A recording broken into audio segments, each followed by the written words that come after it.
Good afternoon and welcome to this afternoon's presentation. My name is Chris Scott. I'm one of the key account managers here at the Officers Association. Today I'm joined by Clive Lowe, Deputy Director of the Employment Services here at the OA. So as you can see, this is the first in a series of 5 short and sharp lunchtime webinars that will last approximately 30 minutes. We hope that these sessions are going to provide you with a step-by-step guide into how to change your career, be that by choice or if that career change is one that's been imposed on you due to the end of a contract or, God forbid, redundancy.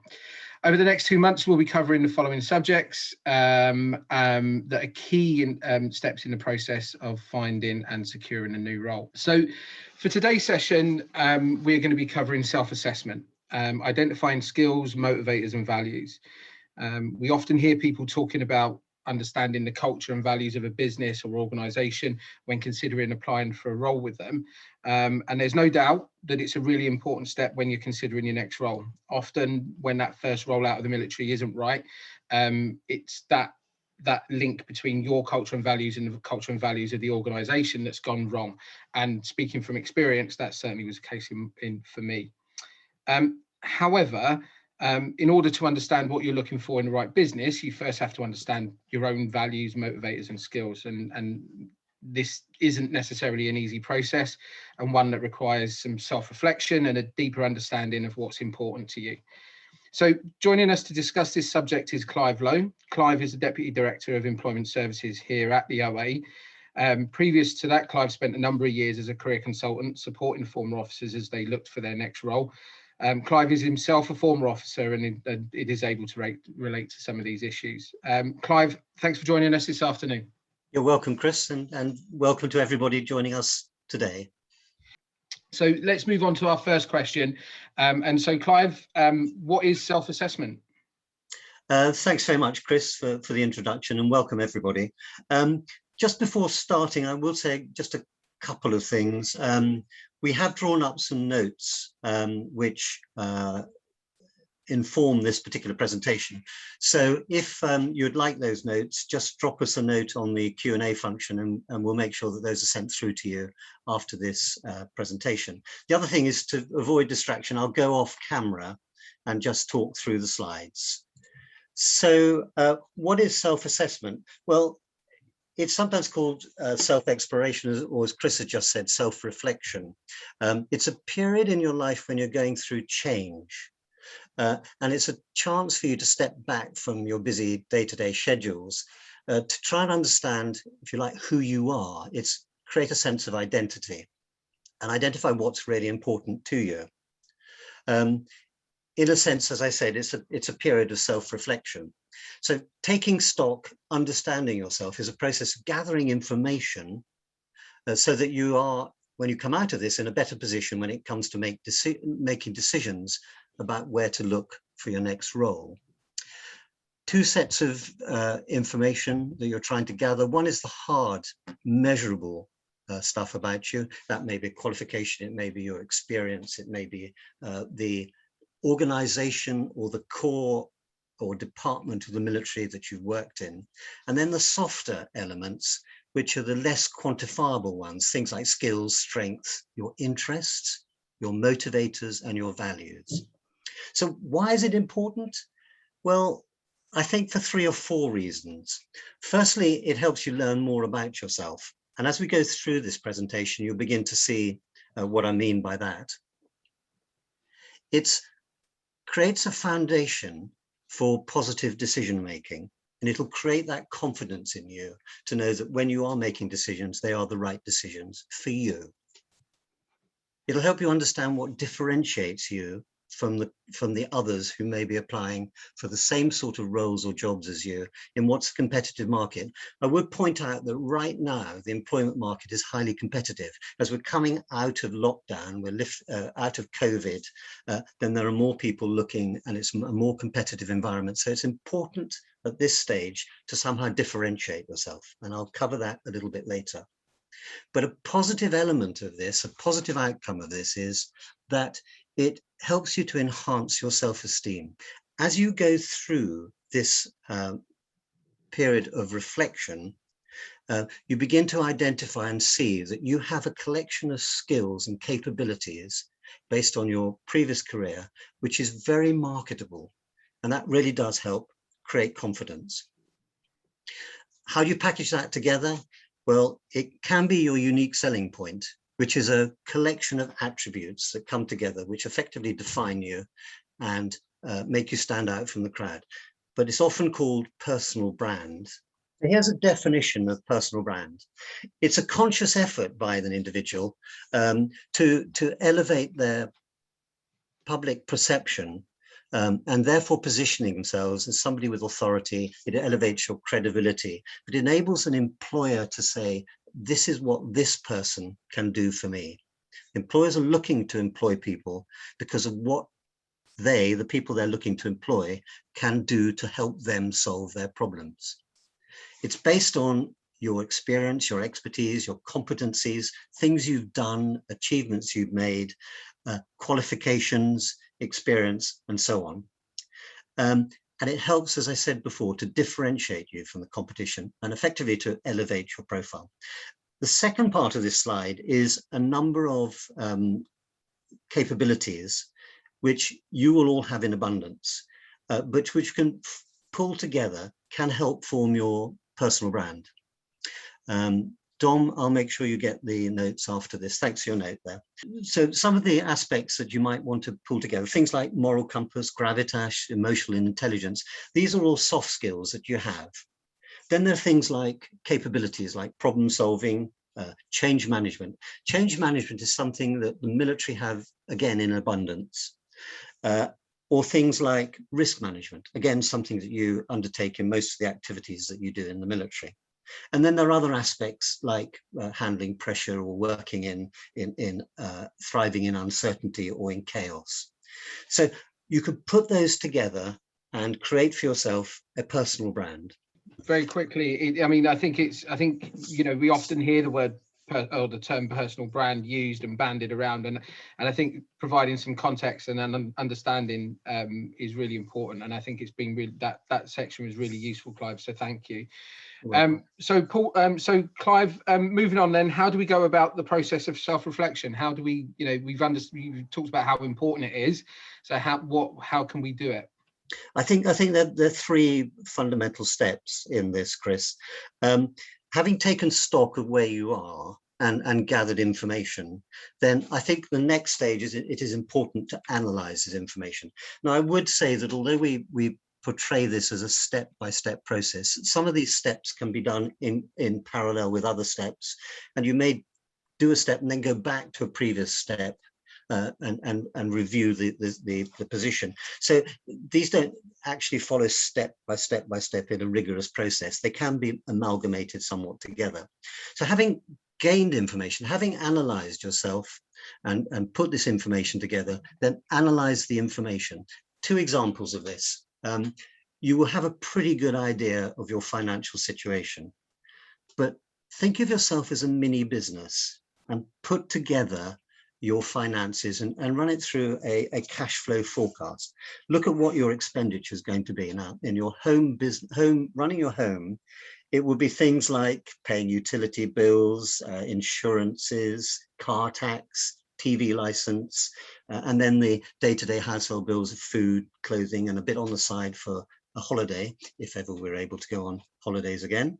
So that's one. Another is to look at your career history and see if you can trace out of your career history common themes throughout the jobs that you've done.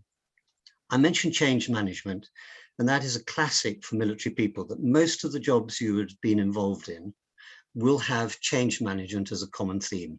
But for some of you, there may be other themes which are common. So to analyze this, to understand what it is that you've been delivering in your previous career. Having done that, the next stage is I would suggest to you to speak to those people who are trusted and valued friends and associates. These are the sort of people you can go to who will give you honest answers, answers that you can trust. They're the sort of people who say, look, to be honest with you, you're not really that great at doing this, but you're pretty good at doing something else. And it's said to you in a way that's not threatening. you don't mind receiving that information.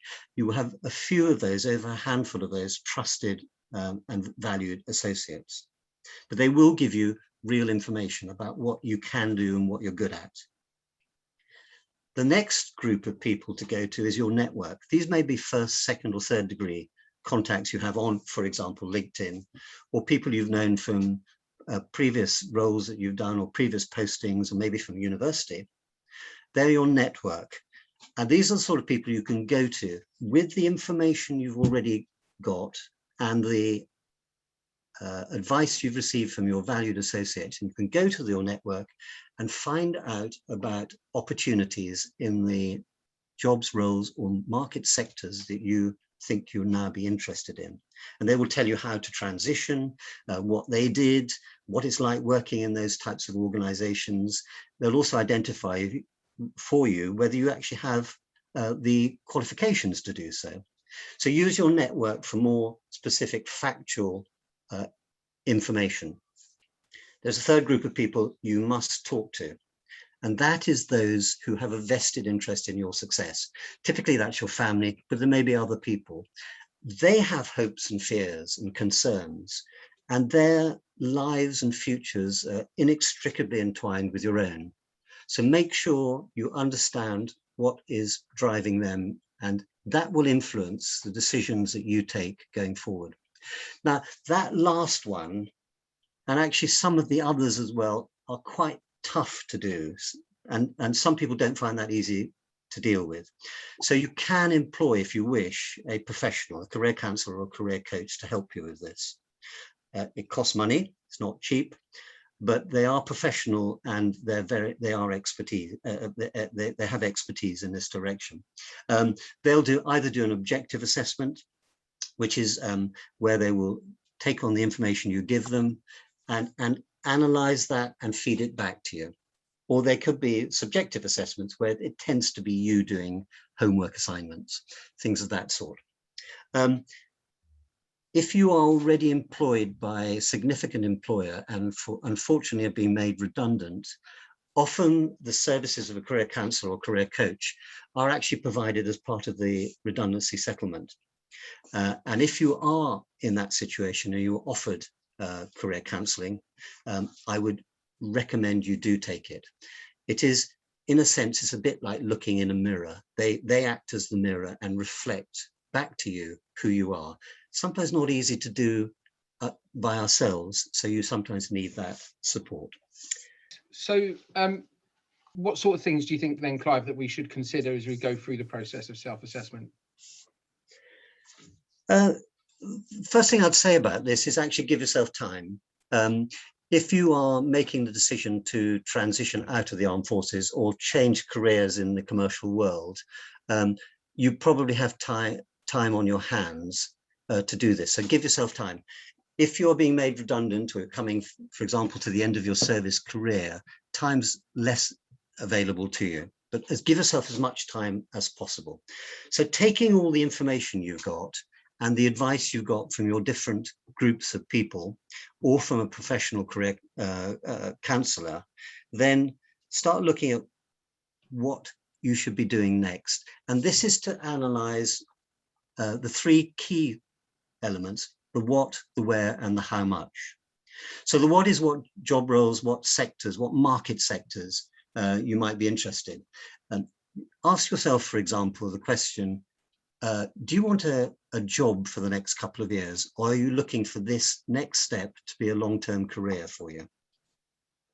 Would you be interested in starting your own business or consultancy? Is it the private or the public or the third sector that really interests you? And then consider your values. For example, how would you feel? This is the cocktail question. How would you feel if somebody asked you, what do you do and who do you work for? If you were to say to them, I work for John Lewis or Tesco or Aldi or Lidl. What about if you work for Will's Tobacco or William Hill's Bookmakers or the police or fire service? Does that matter to you? So have a think about those things. The second step, the where, is about geography. It's changing jobs, changing careers, changing employer does give you an opportunity to move to a new part of the UK, or indeed even overseas? Is that something of value or importance to you?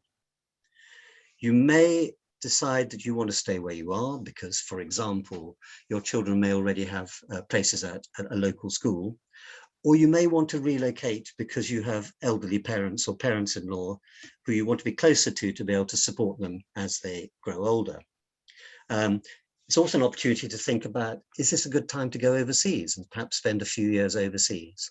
But remember, if you go to an environment such as the United States, Canada, or Australia, you could be moving overseas as a permanent relocation. So that is where you're going to make the rest of your life. If you go to somewhere like the Middle East, that can never be the place that you finally end up. You'll always come back. So make sure if you do go overseas, and will be returning to the UK at some stage in the future, that the job you have overseas will enable you to work when you come back work in a similar role when you come back to the UK. The how much, the finances. As I said before, put together a home budget. Consider yourself as a kind of mini business and work on it seriously. And from that will outcome things like the amount of the salary you'll need to earn to be able to maintain what is your current lifestyle, or at least a comfortable lifestyle. You may decide to accept a slightly lower salary to begin with the anticipation that over a period of time, your position will be elevated and your salary and remuneration package will grow. Think also about things like pensions and the dreaded tax. There are two more subjects which I show on that slide, and one is the influencers, and I've already talked about it. These are people outside you who would influence your decision making. It may also be things like, what are you prepared to do about commuting? Now, I know the situation has changed with COVID, but many chief executives are now saying they want their staff back in the office. Other organizations are saying we'll probably work a split week, maybe 2 or 3 days in the office, a couple of days home working. But if you're commuting to an office, how much time are you prepared to commute? If you take a job, for example, in the City of London and want to live out in the country, then you might expect a 2-hour commute each way. That's 4 hours out of the day. If you work for a bottom line driven organization, some of the financial services companies are this way, you'll be expected to start at 8 o'clock in the morning and you expected to still be in office at 6 in the evening. Add the 4 hours to that, and that's a very long day. And we will look slightly at work-life balance as we go through the presentation. If you do change jobs or careers and your new position is somewhere remote from where you currently live, have a think about temporary accommodation and how you're going to deal with that. And are you willing to be away, a weekly commuter? So being away from Monday to Friday. So this is some additional parameters to just have a think about. And I thought I'd include these because they were included in the advertisement on our website. So have a think in all of this about what you're good at. What you're good at is probably what you enjoy. The more you enjoy it, the better you become. It's a virtuous circle. And therefore, it's likely to be the sort of thing that you want to do more of. Have a think about what's important today and what's going to be important longer term. What's important today may be, as an example, to generate sufficient income to give yourself a cushion so that in the future you may be able to take a more, for example, altruistic role within a charitable organization where the remuneration may not be what you're getting at the moment, it may be less. Or you may want to start your own business. You feel you've got to have some sort of financial backing to be able to start that, so that if it takes a while to start developing an income, you're okay because you have funds which you can draw down on. So have a think about that. Identify your soft skills. These are the attributes and personality characteristics I talked about in your personal brand. And these are the sorts of things that will help you to sell yourself at an interview. Now, you can use that personal brand and these soft skills in either, for example, your covering letter to an application, or indeed in your opening profile in your CV, because that is what you are offering to the employer. And then think about work-life balance. All of these things I've been talking about, and where you get a job, and whether you relocate to it, is very much a case of work-life balance. And what is important to you in your work-life balance will decide how you go forward. So the bottom line for all of this, I think, is identifying what is most important, but that's what is most important to you. And this is just a list of different things which you might like to think about. There are other aspects which would be particularly specific to yourself. But what are your values? So I've mentioned different types of organizations you could work for, but your values might be that you are financially driven, or you might be altruistic, just as an example. So think about what your values are. If you go into an organization whose values and ethos doesn't match your own, you probably won't feel comfortable in staying in that organization. You may feel then that there's a need for you to relocate, to take another job. Have a think about your interests and your passions. As I said before, things that you're interested in, you'll probably do well. If you do them well, you become more interested in them. So it is that virtuous circle. And your passions, the things that really motivate you. For many, it's very interesting, for many of the service leavers that we at the OA deal with, and who come for career consultations, say that they want to give something back to society. They have this altruistic element to them, and they are quite passionate about that. But if you need to earn a reasonable salary, then maybe you have to delay going into that more altruistic role until you are reasonably comfortable financially. Think about what motivates you. There are things like recognition is a great motivator. It's a feeling of being valued. For some, it's status. I had an important job previously. I'd like to have an important position in my new role, in my new company, going forward in the future. Your motivation might actually be initially income to support a family, paying the bills, paying the mortgage, putting the children through school, and all the other day-to-day costs that we incur. It may be what others think about you. This again is the cocktail party question. How would you like people to talk about you behind your back? So at a cocktail party, somebody may meet someone else and say, do you know Charlie Smith? Oh yes, great guy, fantastic, work with him, etc., etc. How do you want others to think of you? And then again, I've mentioned the work-life balance. What is important to you in your work-life balance? When we were looking at these webinars, this series of webinars, back in February and March, one of my colleagues, Jo Sturdy, said this, that she said that if you don't go through this period of self-assessment, you could move into a new career that either isn't an improvement on where you are at the moment, or doesn't match your longer term aspirations and your values and your motivators. So this self-assessment process of discovery, although it can be involved and quite complex, even exhausting and fatiguing, it will be illuminating and will help guide you to making the right choices. So I would urge you to consider self-assessment if you are in a period of change in your career. Chris, I think that's me finished. Clive, thank you ever so much for that. I think there's been a really interesting 25 minutes or so. A couple of key points for me that came out that I think are worth highlighting again is that understanding that this can be a really difficult process, and that there are resources out there, whether that's be ones that are chargeable or your network and friends and family, use them. It makes the process easier.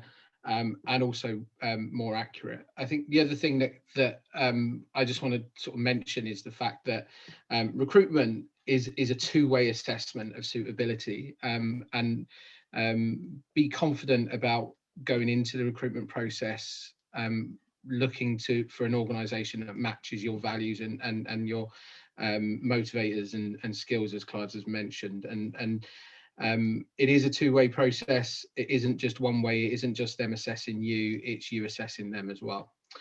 I think it's worth just sort of identifying how the Officers Association can help you with this process. So if you haven't done so already, it's a great opportunity for you to register with us. It's a simple enough process. It's free to do, and registration provides you with access to our career consultants who can provide career consultations, CV and LinkedIn reviews, and some job advice and signposting. We also have a targeted job board where we only post roles from employers that are actively recruiting former officers. We have a network contact list, and this is a list of former officers in industry who are keen to provide advice and guidance to serving and former officers looking for their next role. You can also be, you have an open invitation to our regular events, and we host a number of events that provide you with an opportunity to hear from and engage with employers that are looking to recruit people like you to their business. And we also have a weekly newsletter that goes out with the latest jobs and events.